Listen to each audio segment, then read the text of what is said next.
Bom dia, professor, de novo. Buenos dias. Bom dia. Vou esperar mais 2 minutinhos aqui.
Bom, gente, então bom dia de novo aqui, né? Eu vou novamente fazer a chamada. Me responda, por favor. Quem levantar a mão, alguém aí pode falar comigo. Sou a pessoa que não tem como olhar aqui, não. Então tá. Alden. Ana Carolina Costa. Ana Clara Mendes. Ana Júlia Duarte. Presente. Ana Júlia Souza. Presente. Ana Beatriz. Arthur Amorim. Presente. Arthur Neves. Presente. Ailana. Caio Nunes. Presente. Caio Sattler. Presente. Carlos Eduardo. Presente. Daniel Airan. Presente. Daniele Fonseca. Presente. Davi Teodoro. Débora Rodrigues. Presente. Emanuele Pietra.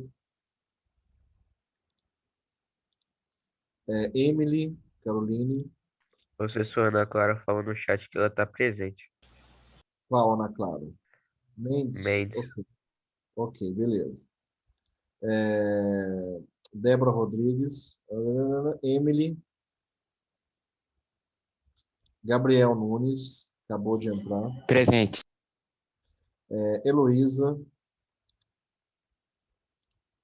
Heloísa Tercina. Isabela, perdão, de Jesus. Presente. Júlia Gomes. Presente. Lara Domingues. Lara Isabelle.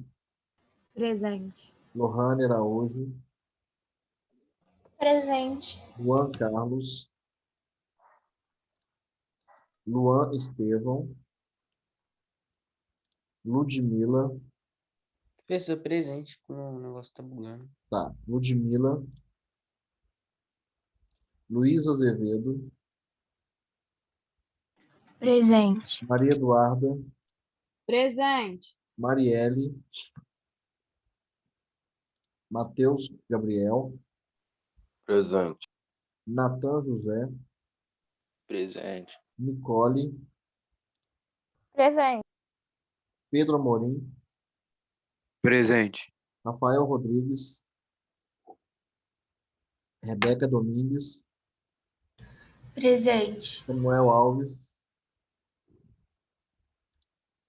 Thaís Rodrigues, Presente. Theo Tavares, Theo Tavares Presente. e Vinícius Passos. Presente. Beleza. Professor, eu não Oi. falei presente porque o boleto tinha estragado. Quem? A Lara. Lá? Lara Domingues. Beleza, vou colocar aqui. Ô, gente, então Você me beleza. deu presente aí? O Quem? Luan Estevão? Luan Luan? Estevão? Estevão. Coloquei, Luan. Ah, tá. Obrigado. Você falou, ué. Bom, É que eu acho que você não tinha ouvido. como é que é, filho? Tu acha que você não tinha escutado, não? Não, eu escutei, sim. Muito bem.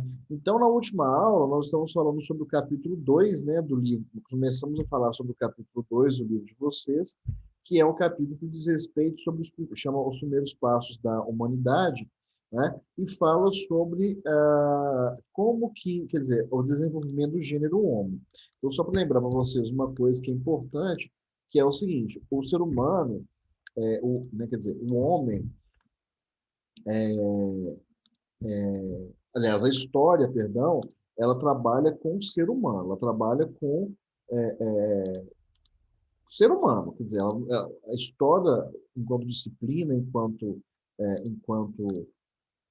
uma ciência autônoma, ela trabalha com a passagem do ser humano no tempo, e não, né, de qualquer coisa lá, não, a passagem do ser humano. Por isso, nós vamos trabalhar a partir da história, né, do gênero Homo. Né? Vocês estão vendo aí a tela, né? Então, nós falamos dessas duas explicações do surgimento dos seres humanos, né? A explicação criacionista e o criacionismo lá e tudo, e falamos sobre o evolucionismo darwinista, né? Falamos sobre a origem desse gênero Homo, né? Desse ancestral comum que, a partir dele, criou-se, né? Essa linhagem de seres humanos e de grandes primatas, como é que separou-se isso há pouco tempo, essas transformações da espécie humana, quer dizer, nós temos várias espécies, né, que evoluíram de acordo com a teoria da evolução do Darwin, até chegar à espécie que é a nossa espécie hoje, que é a espécie Homo sapiens sapiens, correto? E falamos da periodização da pré-história. Só lembrando a vocês que no capítulo anterior, né, no primeiro capítulo, nós mostramos qual que é a divisão, a periodização linear que se tem sobre a história da humanidade, né? De pré-história, idade antiga, antiguidade, idade média, idade moderna e idade contemporânea. Então, o que nós chamamos de pré-história, né? O período pré-histórico, então, teoricamente, quer dizer, existe uma série de contradições, uma série de questionamentos em relação a isso, mas o período da pré-história, né, é do surgimento do gênero Homo até a invenção da escrita lá pelos mesopotâmicos. Então, esse é um marco que, né, alguns historiadores, notadamente europeus, decidiram para a inclusão, a separação do tempo, assim, né, quer dizer, qual que é o período, em qual momento que está, quer dizer, que nós podemos considerar que é pré-histórico, né? Então, na periodização tradicional, para a história ser mesmo o surgimento do gênero Homo até a invenção da escrita, como eu falei com vocês. Isso quer dizer, é um marco que foi decidido. Não quer dizer que sociedades, por exemplo, ágrafas, ou seja, que não têm escrita até hoje, né, elas sejam primitivas, né? Quer dizer, é uma forma só da gente datar, colocar como aquele elemento ali que é bem específico de um povo mesopotâmico, os sumérios, como, quer dizer, como como é que eu vou falar? Como um elemento específico de periodização, né? Ó, vou marcar a partir daqui, não é pré-história mais não. Tipo isso. Então, convencionou dividir essa fase, né, chamada de pré-histórica, em 3 períodos: o paleolítico, o neolítico e a idade dos metais, né? Então, o termo pré-história é questionável. Já falei isso com vocês aqui. Ó. O paleolítico, então, é antiga idade da pedra; o neolítico, nova idade da pedra; e a idade dos metais, né? Que aí você já tem a fundição de metais e a metalurgia. Por isso que nós chamamos de idade dos metais. Repetindo aqui, ó. Essa periodização é um recurso didático. Isso aqui tem que ficar claro. Então, as transformações pelas quais passaram os grupos humanos não aconteceram com todos da mesma maneira, nem ao mesmo tempo. As inovações de determinada época conviveram com tecnologias desenvolvidas em períodos anteriores. Instrumentos ou utensílios de pedra, por exemplo, continuaram sendo utilizados por grupos humanos que já produziam artefatos de cerâmica ou de metal. Então, essa periodização é só para a gente entender que existem algumas características próprias de cada um desses períodos, mas não quer dizer que acabou o Paleolítico, acabou, né, assim, a Pedra Lascada. Não, né? Eu continuo utilizando, só que vão criando novas técnicas, novos instrumentos, novos utensílios, novos produtos, né? Novas formas de fazer as coisas com novos materiais e assim sucessivamente. Então, é uma periodização didática. Só para relembrar vocês, né, o Paleolítico, também chamado de período da Pedra Lascada, teve início com o surgimento do Homo habilis há cerca de 2 milhões de anos atrás. Então, grupos humanos nômades, né? Eu lembrei para vocês aqui, isso aqui é um elemento, como é que fala?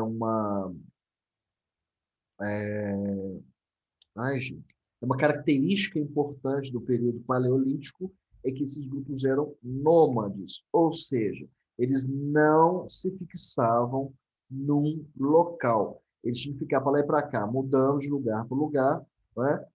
Porque eles faziam, né, viviam da pesca, da caça e da coleta. Então, parava aqui um período, né? Coletava todas as raízes, todos os frutos, caçava os bichos tudo. Aí acabou. Aí tem que sair daqui para outro lugar. Por isso que eles eram chamados de... por isso que eles eram nômades. Porque eles não se fixavam num local determinado. Outro elemento importante. Os seres humanos dominaram o fogo, desenvolveram o arco e flecha e passaram a confeccionar objetos de pedra, ossos, madeira, dentes de animais, além das chamadas pinturas rupestres, né, que na última aula até demonstrei para vocês lá, né, essa coisa lá desses objetos de pedra, né, desses objetos de ossos, por exemplo, ponta de anzol, né, de osso, de dente de animal, e as chamadas pinturas rupestres. O que são as pinturas rupestres? Pintura rupestre são aquelas pinturas que eram feitas nas cavernas, né, onde esses homens viviam, que tinham uma série de função. Podia ser função religiosa, podia cumprir alguma função religiosa, né, podia cumprir alguma função didática, até de ensinar, né, alguém alguma coisa, podia cumprir função religiosa, né, tipo assim, sei lá, pedir a Deus, sei lá, uma criatura superior lá, para que sejam protegidos, ou que tenha boa caça, etc. Né? Ou, quer dizer, você tem cena de tudo, né? Essa, por exemplo, é uma pintura rupestre, lá na França, nessa região de Lascaux. Olha aqui, ó. Está representando animais, né? Provavelmente são cervos, são veados, né? São animais de caça. Né? Então, o bicho correndo aqui, provavelmente vai ter alguns carinhas aqui correndo atrás do bicho. Né? Quer dizer, a vida deles é essa. Então, eles têm que garantir a caça para garantir a vida, garantir a sobrevivência. Todos eles têm que garantir a sobrevivência por meio da caça e da coleta. Então, era fundamental. Então, você tem uma série de outros temas que serão, eita, como é que fala? Outros temas que serão abordados nas pinturas rupestres. Por exemplo, mulheres grávidas, é muito comum cena de sexo, muito, muito comum cena de sexo, muito comum cena de mulher grávida, né? É, enfim, tem uma variedade incrível de temas nessas pinturas chamadas pinturas rupestres. Não, na última fase do Paleolítico, há cerca de 40 mil anos, alguns grupos humanos sedentarizaram, ou seja, pararam no mesmo lugar. Sedentário é aquele que fica no mesmo lugar. Bom, o período posterior é o chamado período Neolítico, ou seja, o novo período da pedra, é o novo período da pedra, ou também chamado de período da pedra polida. Vejam aqui um exemplo, que é um vaso funerário desse período Neolítico. Então, aqui você já tem uma sofisticação maior na produção de utensílios, né? Por isso que eles estão falando de pedra polida, né? Vou até colocar aqui para vocês alguns exemplos. Cadê esse para cá? Aqui, ó. Pedra polida. Né? Então, vocês observem que os instrumentos do Paleolítico, eles são de pedra lascada. Né? E o período Neolítico, você já tem, olha aqui, ó, esses instrumentos aqui, ó, né? Olha aqui, isso aqui é um antigo machado. Vocês observam que ele não é simplesmente lascado. Então, ele tem todo um trabalho de polimento, né? Que é uma sofisticação técnica mesmo desse instrumento. Né? Deixa eu ver. Esses machados aqui, ó. Olha aqui, ó. Esses daqui não estão muito polidos, não. Esse daqui é um machado de pedra polida, claramente é um machado de pedra polida. Tá vendo? Vamos ver aqui outros instrumentos aqui. Olha esse daqui, ó. Esse machadinho aqui, observem ele, né? Claro que ele foi modelado, né? E a partir do molde que foi dado para ele lascado, houve um polimento para melhorar o fio de corte dele. Então, é esse que é o desenvolvimento, esses são os desenvolvimentos dessas técnicas, né? Aqui, ó, dessas técnicas que vão, de maneira geral, melhorar, vamos dizer assim, né? Melhorar a produção de utensílios, de ferramentas, tá vendo? Olha aqui, esse aqui provavelmente é um machado, né? E todos eles são polidos, tá vendo? A pedra aqui está sendo polida. Então, esse aqui é um elemento fundamental do período Neolítico. Outro elemento teve início, então, há cerca de 12 mil anos atrás, os seres humanos iniciaram a domesticação de animais. Esse aqui é um elemento fundamental. Quais são as três características principais do período Neolítico? Primeiro, a sedentarização, ou seja, esses homens deixaram de ser nômades. Mas eles só puderam se sedentarizar devido a duas coisas. Primeiro, a domesticação de animais e segundo, a revolução neolítica ou revolução agrícola, que é o desenvolvimento da agricultura.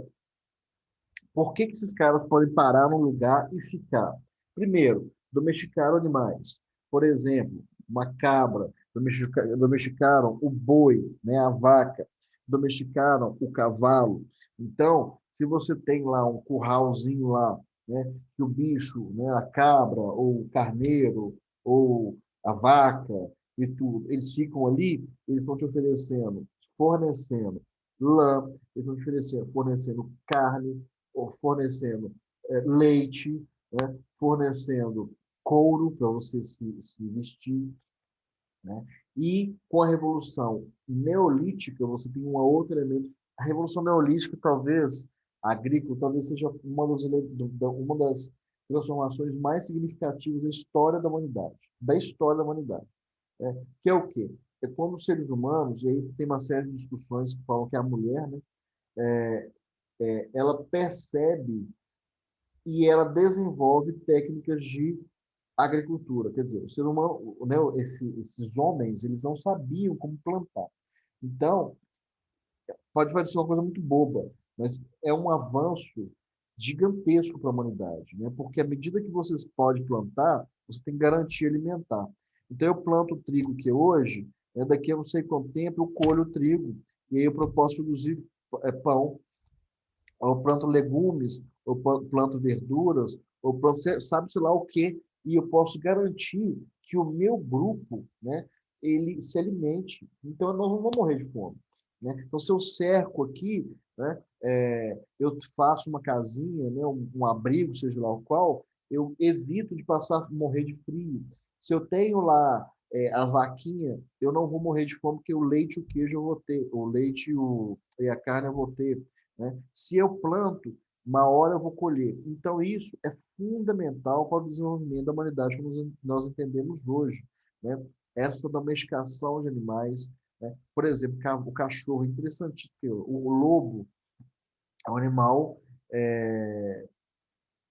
como é que fala? Um animal selvagem, né? E o cachorro, ele como é que fala? É um ramo, né? Um primo, é uma evolução, sei lá, de lobo, que é domesticado pelo ser humano, mas que é fundamental, né? Quer dizer, você tem ali uma troca entre o cachorro, né, os primeiros lobos que vão ficar próximos ali, né, e serão domesticados e vão virar cachorro, né, que é uma troca, quer dizer, o cachorro ele vai se alimentar das sobras dos alimentos dos humanos, e os humanos vão,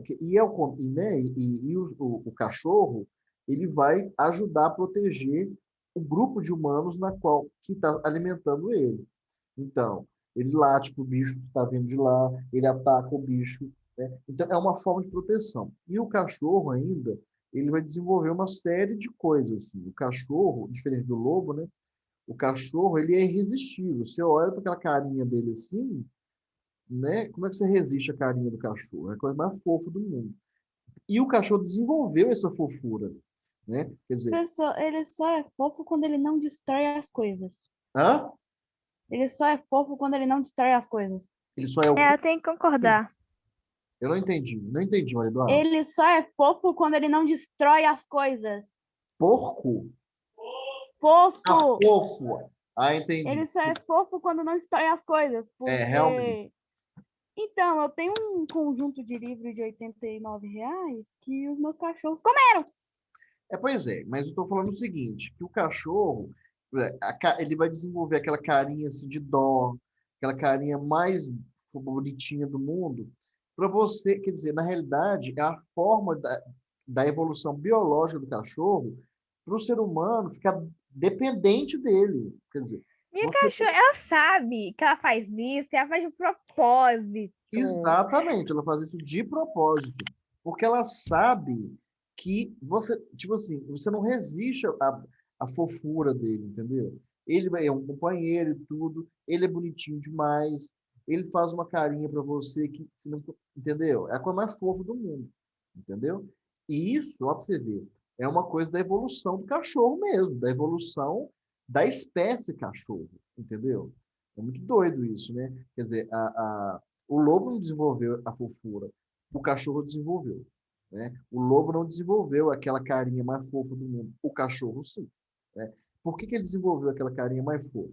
Para ele te seduzir o ser humano. Porque é uma relação de troca, de dependência. Né? O cachorro depende do homem e o homem não aguenta e vai pegar o cachorro para criar, porque o cachorro é a mais linda do mundo. Né? Vamos fazer essa leitura aqui, gente, rapidinho, desse texto do Harari, né? Falando sobre essa revolução agrícola, que é importantíssimo, que isso muda completamente a história da humanidade. Então, veja, o trecho a seguir, o historiador israelense Yuval Noah Harari discute criticamente as informações que a domesticação de plantas e de animais acarretou para as sociedades caçadoras e coletoras do passado. Então, veja, a transição para a agricultura começou por volta de 9.500 a 8.500 a.C., no interior montanhoso do sudeste da Turquia, no oeste do Irã e no Levante. Começou devagar em uma área geográfica restrita. Trigo, bodes foram domesticados por volta de 9.000 a.C. Ervilhas e lentilhas em torno de 8.000 a.C. Oliveiras, que produz oliva, que vai produzir o azeite, né? cerca de 5.000 a.C., cavalos por volta de 4.000 a.C., e videiras, né, que dá uva, por volta de 3.500 a.C. Alguns animais e sementes, como camelos e castanhas de caju, foram domesticados ainda mais tarde, mas em 3.500 a.C., a principal onda de domesticação havia chegado ao fim. Mesmo hoje, com toda a nossa tecnologia avançada, mais de 90% das calorias que alimentam a humanidade vêm do punhado de plantas que nossos ancestrais domesticaram entre 9.500 e 3.500 anos atrás, que são o quê? O trigo, do pão, o arroz, o milho, a batata, o painço e a cevada, que produz cerveja. Se nossa mente é dos caçadores-coletores, mas a culinária se nossa mente é dos coletores e coletores, nossa culinária é dos antigos agricultores. Os acadêmicos um dia acreditaram que a agricultura se espalhou de um único ponto de origem no Oriente Médio para os 4 cantos do mundo.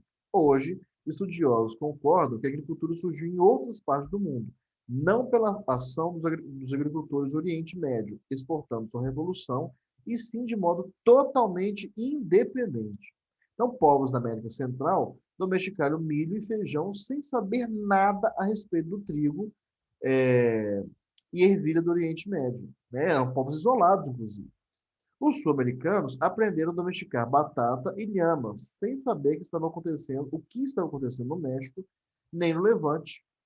Os primeiros revolucionários da China domesticaram o arroz, o painço e porcos. Os primeiros agricultores da América do Norte foram os que cansaram de vasculhar o subsolo à procura de abóboras comestíveis e decidiram cultivar a abóbora. Os habitantes da Nova Guiné, que são ilhas, né, domesticaram a cana-de-açúcar e a banana, ao passo que os primeiros fazendeiros da África Ocidental produziram painço africano, arroz africano, sorgo e o trigo, conforme suas necessidades.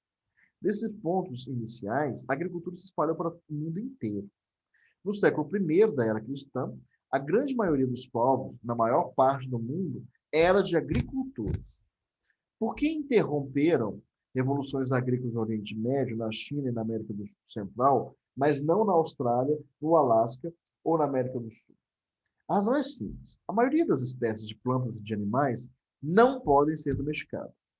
Os sapiens podem desenterrar trufas e caçar mamutes, mas domesticar qualquer uma dessas espécies estava fora de questão. Os fungos eram esquivos demais. Os animais gigantes eram ferozes demais. Dos milhares de espécies que nossos ancestrais caçaram e coletaram, apenas alguns eram candidatos adequados para agricultura e pastoreio. Essas poucas espécies se situavam em lugares específicos, e esses são os lugares onde as revoluções agrícolas ocorreram. Acadêmicos de um dia declararam que a Revolução Agrícola foi o grande salto da humanidade. Eles contaram uma história de progresso alimentado pela capacidade intelectual da humanidade. A evolução, pouco a pouco, produziu pessoas cada vez mais inteligentes.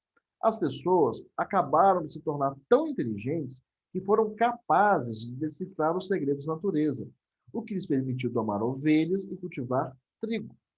Assim que isso ocorreu, elas abandonaram alegremente a vida espartana, perigosa e muitas vezes parca de caçadores-coletores, estabelecendo-se em uma região para aproveitar a vida farta e agradável dos agricultores. Porém,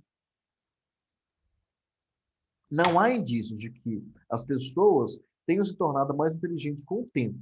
Os caçadores-coletores conheciam os segredos da natureza muito antes da Revolução Agrícola, já que sua sobrevivência dependia de um conhecimento íntimo dos animais que eles caçavam e das plantas que coletavam. Em vez de prenunciar uma nova era de vida tranquila, a Revolução Agrícola proporcionou aos agricultores uma vida, em geral, mais difícil e menos gratificante que a dos caçadores-coletores, porque eles tinham que trabalhar sempre. Estes passaram um tempo com atividades mais variadas, estimulantes, e estavam menos expostos à ameaça da fome e doenças. A Revolução Agrícola certamente aumentou o total de alimentos à disposição da humanidade, mas os alimentos, não se traduziam em uma dieta melhor ou em mais lazer. Em vez disso, se traduziam em explosões populacionais e elites favorecidas, que nós vamos estudar daqui a pouco sobre isso. Em média, um agricultor trabalhava mais do que o caçador-coletor e obtinha em troca uma dieta muito pior do que tinha o agricultor-coletor, porque era caça, era coleta de vários e diversos frutos e raízes. E a agricultura vai limitar, quer dizer, você plantar trigo e vai plantar trigo e ervilha e criar boi. Então você limita a comer pão de trigo com ervilha e carne de boi. Enquanto que o caçador-coletor comia de tudo. E saía por aí caçando e coletando, e tinha lazer, e vivia numa vida muito mais criativa, porque não tinha que trabalhar regularmente como caçador-coletor, como o agricultor. Né? É um elemento muito interessante da vida, e essa observação dele realmente é muito interessante. Bom, outro elemento importante desse período, né, que a agricultura então vai ser desenvolvida na China, América Central, Peru e no Oriente Médio, principalmente no chamado Crescente Fértil, que se estendia do Vale do Rio Nilo, no Egito, até a Mesopotâmia, hoje correspondente aos territórios do Iraque e da Síria, né, a Mesopotâmia. Deixa eu só colocar no livro de vocês aqui, né, aqui tem a origem, depois vocês olhem lá no livro de vocês, de algumas culturas agrícolas de criação animal, né, e o chamado crescente fértil. Né? Deixa eu falar, eu não tenho aqui, crescente fértil, vou ter que colocar aqui na internet para vocês verem. Não. O crescente fértil, então, é essa região dos grandes rios do Oriente Médio, né? Do rio Nilo, do rio Jordão, e dos rios Tigre e do rio Eufrates. Nós vamos estudar depois essas civilizações separadamente. Então, iniciou-se a produção de utensílios de cerâmica para armazenar alimentos, como potes, né? Passaram a ser construídas casas de madeira, casas de pedra, casas de barro, ou adobe, que é o tijolo de barro, e formaram-se, a partir daí, as primeiras cidades, a partir da formação dos chamados clãs.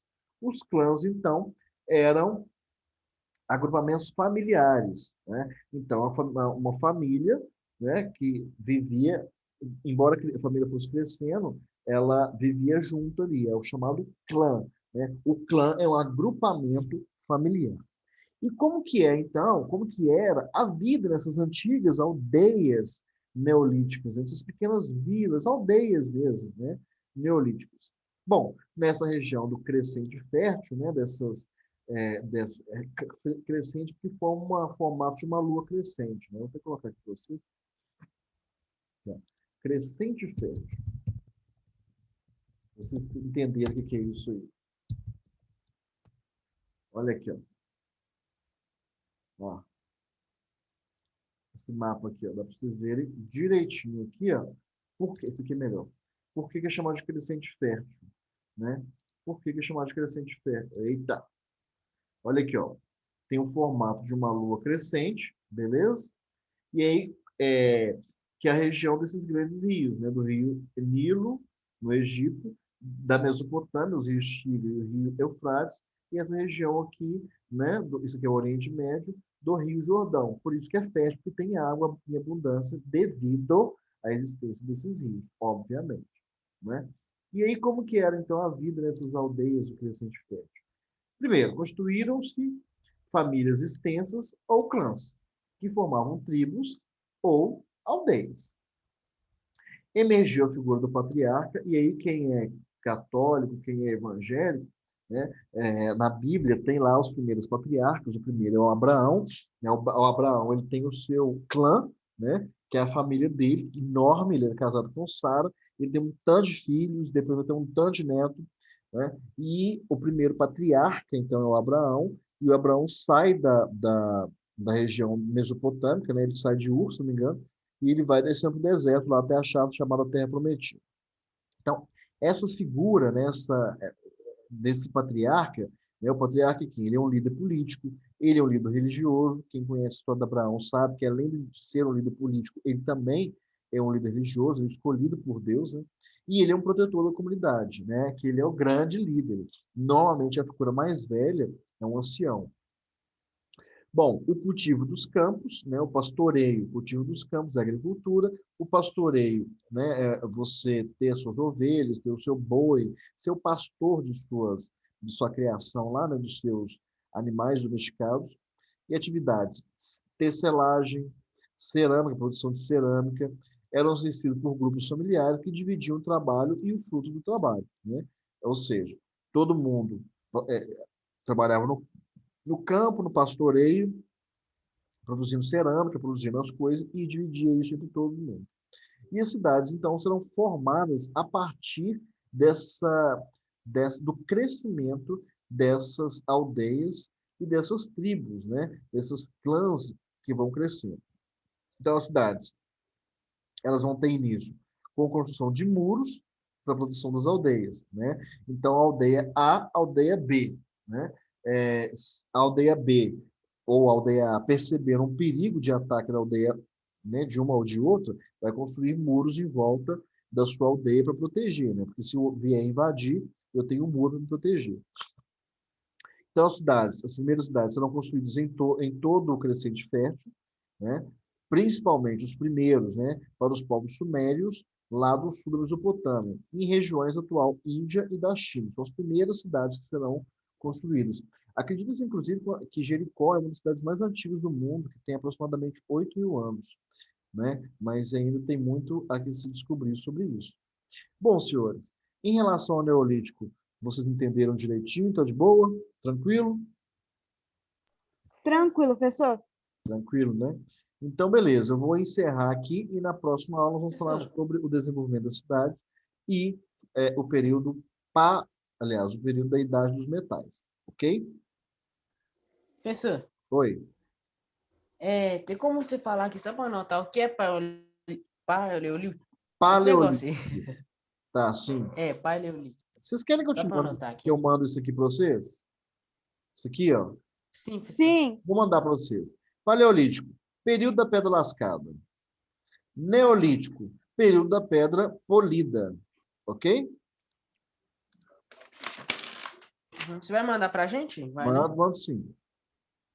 Então tá. Tá bom? Mando pelo LSM lá. Então, beleza, gente. Um abraço para vocês, então, e até amanhã, né? Até amanhã. Acho que até Até sexta-feira. amanhã. Então, falou, gente. Tudo bom para vocês. Tchau, Falou, professor. professor. Valeu. Você também. Falou.